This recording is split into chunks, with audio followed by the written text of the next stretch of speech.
Breaking news మసఫ్ tank దగ్గర జరిగినటువంటి advocate దారుణ హత్యకు సంబంధించిన విషయంలో కీలక పరిణామం చోటు చేసుకుంది.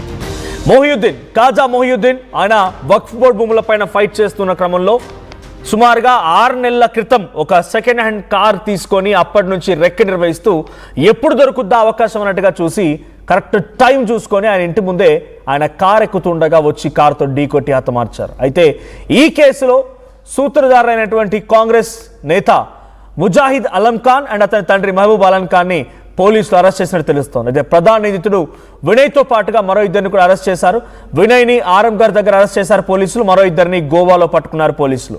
అలం ఖాన్ పేరు మీదే రిజిస్టర్ అయినటువంటి ఆ లాయర్ను ఆ కార్ అంటే కొనుగోలు చేసినటువంటి ఆ కార్ ఏదైతే ఉందో వాళ్ళు ఆ కార్ రిజిస్ట్రేషన్ ఇక్కడ మన ఫోటోలో కనిపిస్తున్నటువంటి ముజాహిద్ అలం ఖాన్ ఈయన పేరు మీద రిజిస్టర్ అయి ఉందంట. ఈయన పేరు మీద ఆ కార్ రిజిస్టర్ అయి ఉంది. సో ఈయన పేరు మీద రిజిస్టర్ అవడంతో ఆయన కూడా అరెస్ట్ చేశారు. అండ్ 300 సీసీటీవీ కెమెరాలను పరిశీలించారట పోలీసులు. జీపీఎస్ ఆధారితంగా నిందితులను అరెస్ట్ చేశారు.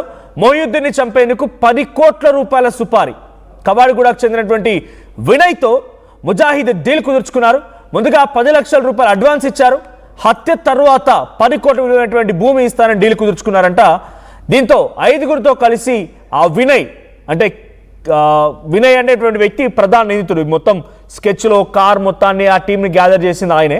సో వినయ్తో పాటుగా 5గురు కలిసి మొయినుద్దీన్ని హతమార్చారు. పేటిఎం యూపీఐ పేమెంట్ ఆధారితంగా వినయ్ ఆచూకు దొరికింది. ఆ తర్వాత మొయినుద్దీన్ని చంపినటువంటి మరికొంతమందిని గోవాలో పట్టుకున్నారు. అయితే వినయ్ ఇక్కడ ఆరాంఘర్ దగ్గర ఒక పెట్రోల్ పంప్ దగ్గర పెట్రోల్ ఫిల్ చేస్తూ ఉండగా బంక్లో డీజిల్ కొట్టించినట్టుగా తెలిసింది. ఆ యూపీఐ ట్రాన్సాక్షన్స్ ద్వారా అదుపులోకి తీసుకున్నారు వినయ్ని. ఇక ముజాహిద్ మహబూబ్ కాల్ రికార్డ్ సేకరించారు పోలీసులు. వక్ఫ్ భూముల కేసుని విత్డ్రా చేసుకోవాలని లేకపోతే చంపేస్తామని మొయినుద్దీన్కి పలుమార్లు బెదిరింపులకు కూడా పాల్పడ్డారంట. ఇద్దరు కాంగ్రెస్ నేతలు సుపారీ గ్యాంగ్తో 10 కోట్ల రూపాయల డీల్ కుదుర్చుకొని ఒక అడ్వకేట్ని చంపేశారు. ఏకంగా గతంలో రాజకీయ ప్రమేయం చాలా స్పష్టంగా అడ్వకేట్ దంపతుల హత్య కేసులో బయటపడింది. ఇప్పుడు మరోసారి రాజకీయ కోణం బయటపడి అప్పుడు అధికార బీఆర్ఎస్ చేసిన పని అయితే ఇప్పుడు అధికార కాంగ్రెస్ చేస్తున్న పని. ఈయన అడ్వకేట్, ఆయన కూడా అడ్వకేట్ అంట, కానీ ఆయన తర్వాత విషయం. కానీ ఆయన కాంగ్రెస్ పార్టీకి సంబంధించిన నేత.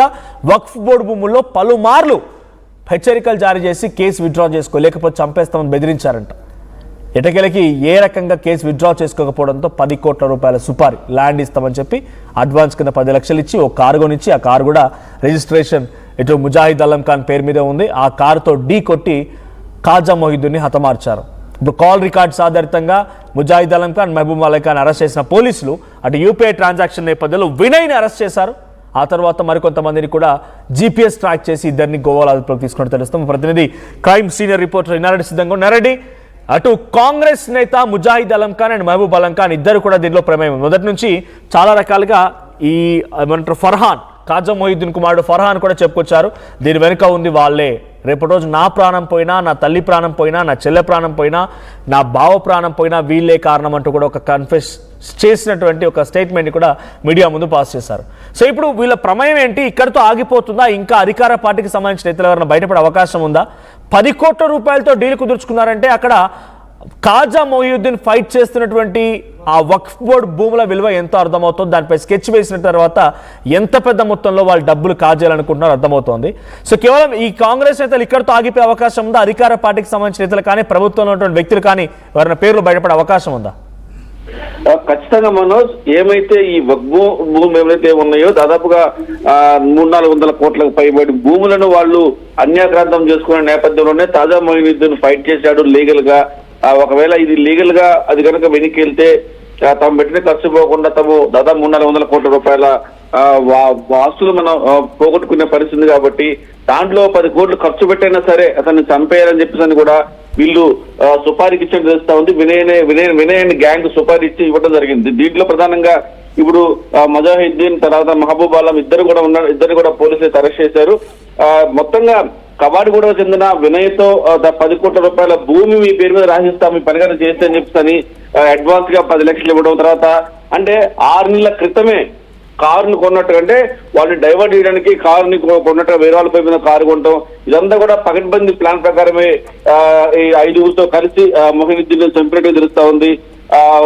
పోలీసులు ప్రధానంగా యూపీఐ పేమెంట్ తర్వాత చంపిన తర్వాత ఆరంగం దగ్గర బంకులు డీజిల్ గుర్తించడము, సీసీ కెమెరా, తర్వాత కాల్ రికార్డ్స్, అంటే గతంలో వాళ్ళు బెదిరించిన కాల్ రికార్డ్స్ ఏవైతే ఉన్నాయో ఆ నెంబర్ అన్న పోలీసు కూడా జరిగింది. ఫర్హాన్ అంటే తాజా మొయినుద్దీన్ సంబంధించి కొడుకు ఇచ్చిన నేపథ్యంలో అవన్నీ కూడా ట్రాక్ చేసి మొత్తం మీద నిందితుల్ని అరెస్ట్ చేయడం జరిగింది. అంటే ప్రధానంగా ఈ ఫ్యామిలీకి సంబంధించి మొత్తానికి కూడా థ్రెడ్ అని చెప్పని కూడా కొడుకు ఇంకా ఆరోపణ చేస్తా ఉన్నాడు.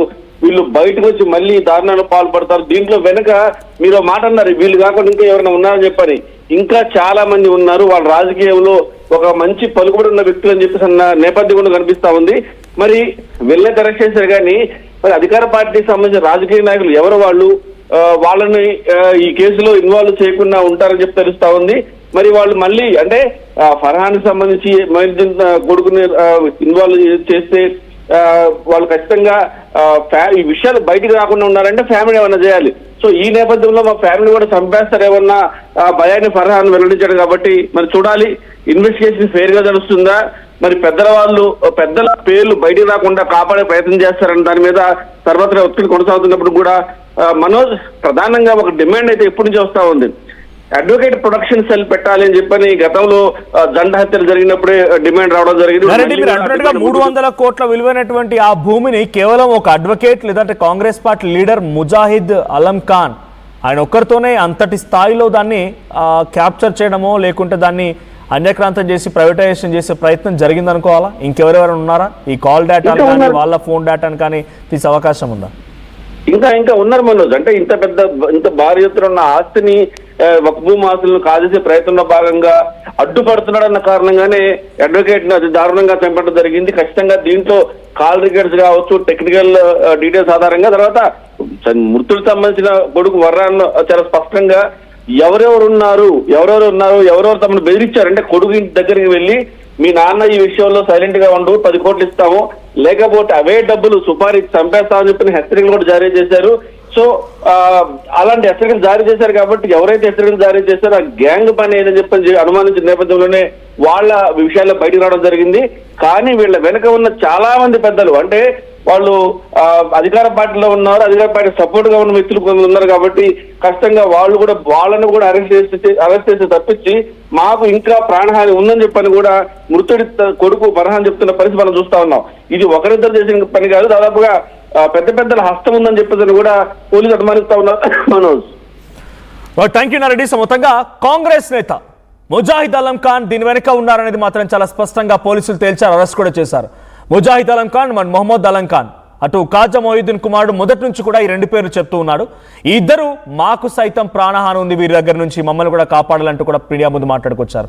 ఏదైనా జరిగిన వక్ఫ్ బోర్డు భూములు 300 కోట్ల విలువ చేసినటువంటి ఆ భూముల విషయంలో ఖాజా మొయినుద్దీన్ ఫైట్ చేయడంతో పక్కాగా 10 కోట్ల రూపాయల సుపారీ ఇచ్చి ఒక గ్యాంగ్ ని అపాయింట్ చేసుకొని వారికి ఒక కారు కొనిచ్చి ఆ తర్వాత ఎలాగైనా సరే ఖాజా మొయినుద్దీన్ హతమార్చమని చెప్పారు. 3 సార్లు అటెంప్ట్ కూడా జరిగిందంట. 6 నెలల క్రితం నుంచి ఈ రెక్కి జరుగుతుందంట.